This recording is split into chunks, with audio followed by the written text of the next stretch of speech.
New Orleans, a city of mystery, a city that 1 million people proudly call home, at least the ones above ground, because New Orleans is also home to many beings that can't find their way back.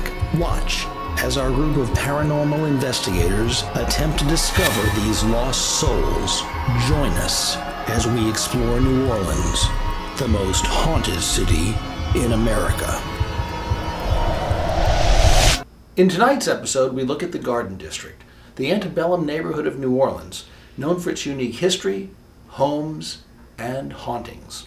First up is LeCitron Bistro, a quaint little restaurant housed in the oldest building in all of uptown New Orleans. And then we visit the Magnolia Mansion, a hauntingly romantic getaway where the ghosts check in, but somehow never leave. I'm David Baird. I am the chef and owner of LeCitron Bistro, also known as the General Eliezer Ripley House, here in the Lower Garden District in New Orleans. I believe that this building didn't just spring up out of nowhere in Louisiana, and I believe that the Jesuits were the ones that actually built the building. And because the Jesuits, again, they were also expelled from this building, so we have two entities that have had a tremendously bad experience here. They've both been tossed out. The Jesuits were tossed out of Louisiana in 1763. There's no dispute, and there is no dispute that General Eliezer Ripley was tossed out of this building in 1833. It was sold at auction by the United States government. I think that has left some extremely bad vibes here in this building. Right after I started working here, I had a couple of incidents, one door closing that shouldn't have closed, but more specifically, probably the most intense was a wine list that flew off the bar and flew about 20 feet and struck a door very hard and narrowly missed me. And that was very scary at that point. And he asked me, he said, "What's going on here?" And I said, I don't know what happened. And he told me, he said that there was a book that just flew right off the bar and flew right at his head and smashed into the wall. And he even showed me where it was. And I said, I don't know. I can't explain it. There was nobody else in the building. I had keys. I was by myself. One particular evening, I came back and I just was accepting a delivery from the wine vendor and looked over where I was going to be putting the wine and noticed that the entire wine cabinet was rearranged. There were bottles all on the ground and different in a different arrangement that was not explainable. I couldn't understand how the bottles could have gotten to that arrangement. There's nobody that could have got in because I had an alarm on, and there's no other employee that has the code to get into the building. I've seen lights being adjusted without anybody adjusting them. I've seen bottles misplaced when nobody's been around to misplace them.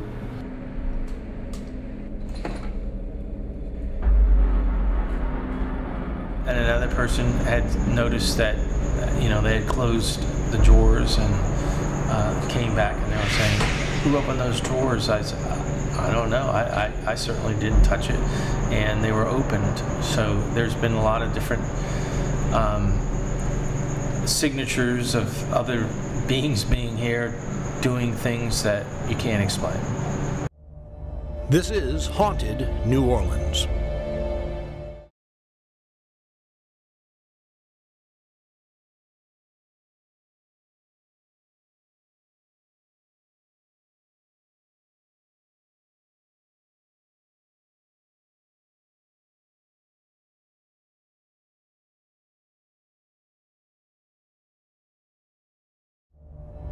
You're watching Haunted New Orleans.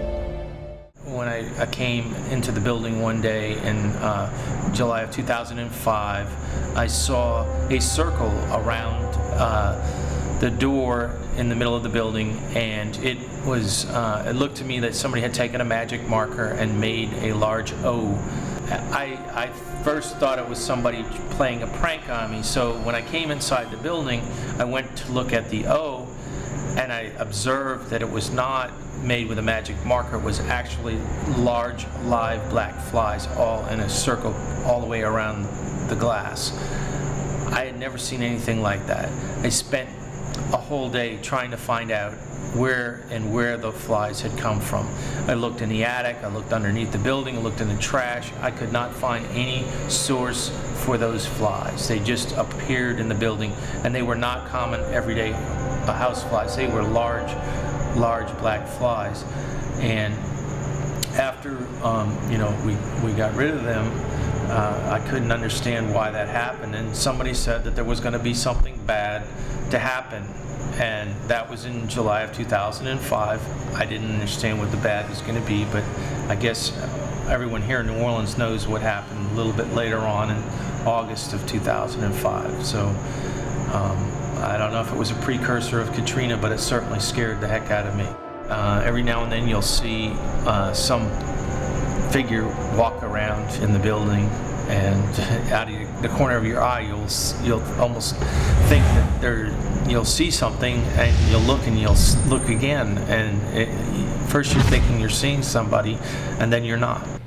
I'm also aware of something happening probably 40 or 50 years ago in the next dining room over. One of the customers came in and told me that one of their relatives was killed here, or she had gotten, an elderly lady was involved in a fire that she had caught on fire and perished some time ago in the 1960s or 1970s.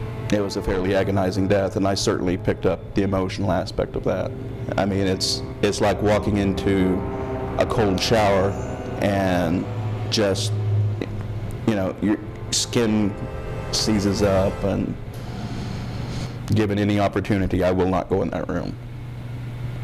I met Philip the psychic, and he explained things that I could not understand how he possibly could have known them, especially when he was telling me where there were walls and there were not walls, and only somebody that had really extensive knowledge on the architectural makeup of the building would have known these things. And he instantly was saying that there was a wall here, there was a wall there. Something hanging from the ceiling, things hanging from the ceiling. Like maybe this was a blacksmith shop. I can definitely still smell leather. And 1819, and we noticed that there was a blacksmith that was used in the building at that time. A religious place, but maybe not Christian or typically Christian. For example, the psychic mentioned a voodoo presence, which I happen to know a lot about, and picked up on the entity in the bar area. I was very impressed. I could not believe how close he was to describing things that we knew, but he wouldn't have known. I believe that they're mostly benevolent. I don't think they aren't necessarily going to harm people, but they certainly want to protect themselves, and they want to protect the building at all costs. They want to keep this building intact, and they don't want it to be destroyed or run away by people that would come in here.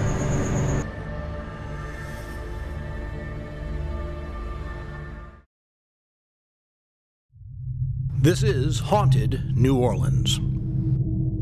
My name is Holly Vest. I'm the owner of Magnolia Mansion here in New Orleans, Louisiana.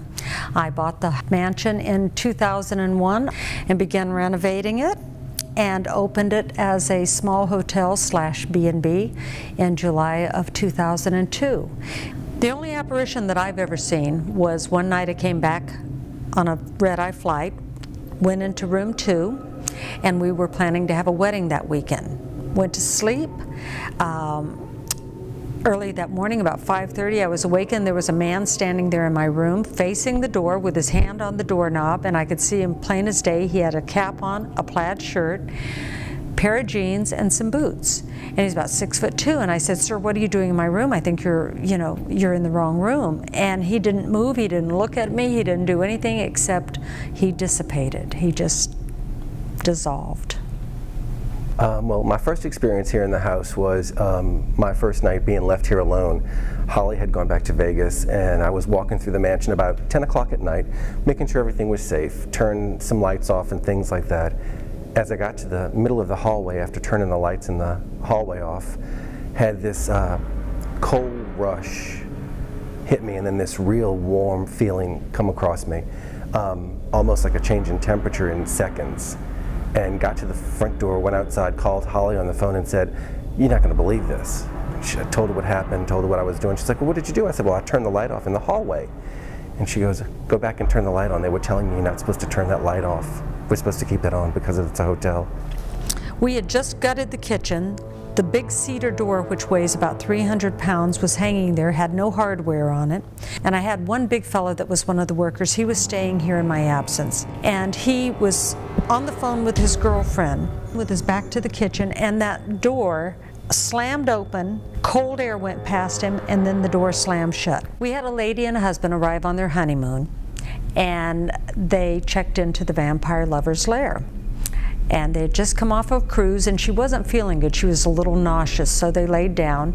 He got more nervous as the night went on because she was getting extremely nauseous, running a fever, so I sent him down to the hospital, the emergency hospital. Well, the next morning, she shows up to breakfast, and she had this little smile on her face. I said, "You're great, you're doing okay." And she said, she whispered in my ear, and she was pregnant. So I said, "Wonderful. Well, how was the experience?" And I meant at the hospital. And she says, "Oh, it's fabulous." I said, "At the hospital?" She said, "No." And so she told me that when they got home, she laid down on the bed, and she had the covers off of her because she was feeling very feverish. Well, shortly thereafter, she felt a stroke on her cheek. The sheets come up. She looked over to tell her husband, "Thank you and I love you." And he was sound asleep facing the wall, so we thought our caretaker had come down to take care of her because she wasn't feeling well. Another nurse who was staying here with her husband stay in the same room. She suffers from migraine headaches, and she was resting, and she had the same thing happen with stroking. Every night at 2:30 she would wake up and there was a stroking on her arm, a soothing stroke. This happened several nights in a row, and every time she would wake up to find this, her husband was sound asleep. Well, she was getting dressed in the mirror. She noticed that a man walked into the room. She thought it was her husband coming back. She looked up and started talking and realized her husband wasn't even in the room. No one was in the room, and he showed up a few minutes later. She had come out when she thought she was talking to her husband, and she went into the dining room to start making her breakfast, and she said, I said, "Something's wrong?" And she goes, "I just had the strangest feeling." And then we started talking, and I said to her, I said, "Well, you know, we think that the lady, that the caretaker, was a nurse of some sort." And she goes, "I can totally agree with you. I am a nurse by trade, and this woman is a nurse that's here, that's taking care of people. She is a nurse." And told me of the stroking and how she felt as the night went on. And this lady was suffering really bad because she didn't come out the room most of the day. But at night she felt much better. Sure enough, time and time again, we kept getting reports of this. I finally had to pull the bed away from the wall, and I had to talk to the spirit, and I call her the caretaker. I believe she's a caretaker because one of the women who was staying here with her husband's a doctor, they kept them up till about 4 o'clock in the morning, and she actually saw the apparition sitting at the foot of the bed, and she described her as a female with a turban and just sitting there peacefully at the end of the bed. Stay tuned for more haunted New Orleans.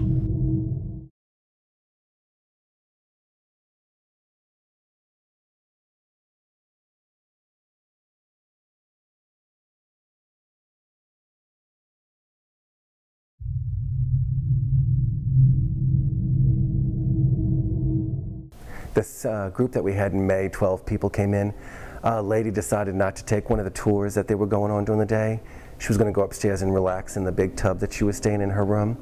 She put the little bottles of shampoo that we give you when you check into the hotel, and she put her wine glass up there, and she's sitting there and she's in the tub soaking, and the shampoo bottle jumps over her wine glass and into the water, and she comes out and she's like, I said, "Yeah, that's our child that plays with all the different things." She came down, she was white as a ghost. She was scared. But she's like, okay, she had her experience. We are a romantic destination, and everyone that stays here is either here for their anniversary, to propose, they've gotten married, they're on their honeymoon. So we're 21 years or older, we don't allow children. But we keep getting reports that there's a child playing upstairs, they're laughing. People at the breakfast table sometimes see children standing on the stairway, and they hear, you know, little children running, and we've even found tiny little handprints in our bathroom rugs and in our bathtubs. And people say, I thought you didn't allow children here. I thought you had no children here, and we don't. So they want to know what they're seeing, because they're not real children. And we still don't know who they are. In the Garden District itself, started out as a plantation. It was the Livaday family plantation, and Celeste Maroney was married to Jacques Livaday. And apparently she decided at some point she didn't want to be married to Jacques Livaday anymore, and she filed for divorce and managed to win the plantation in the divorce, and then promptly sold it to developers. And those developers laid out the Garden District. But prior to all of the divorce and the transfer and all of that, she had a niece living with her on the plantation, and her niece drowned in a pool on the plantation, and they see her ghost all over the neighborhood. You know, there's plenty of kids around, so not everybody always notices her at first. But I had one tourist had seen this little girl across the street at the Magnolia mansion, and it initially didn't think anything of it, but she stopped for a moment and realized it was odd, in fact, to see a kid alone on the street. And then she looked up again to see where the child was, and the child was right in front of her. And then she went to ask the girl where her mother was, and the girl opened up her mouth and water just poured out of her mouth, and she just melted away. Thanks for joining us for this week's look at the Garden District ghosts. Next week, we'll take a look at the most haunted house in all of New Orleans and the most haunted location in all of Louisiana. That's next time on Haunted New Orleans.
We had just gutted the kitchen. The big cedar door, which weighs about 300 pounds, was hanging there, had no hardware on it.